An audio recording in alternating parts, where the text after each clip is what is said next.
Hi viewers, in this video I'm going to show you how you can fix the problem, which is that when you upload a video on Dailymotion, then after uploading it, the text shows up below the thumbnail of that video, which is action needed.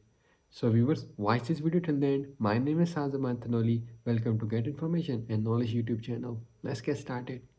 Viewers, you can see that I'm going to upload this video on Dailymotion. If I refresh the Dailymotion website, you can see that the text is showing up below the thumbnail of that video, which is action needed. In this case, viewers, what you have to do is simply wait for 1 to 3 minutes. Viewers, now 1 minute has passed.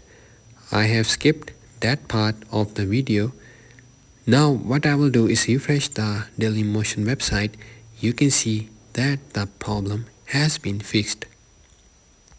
Viewers, hope so you liked this video. If you are new to my YouTube channel, then don't forget to subscribe and click or tap on the notification bell on all to get the notification of my latest uploaded information and knowledge videos.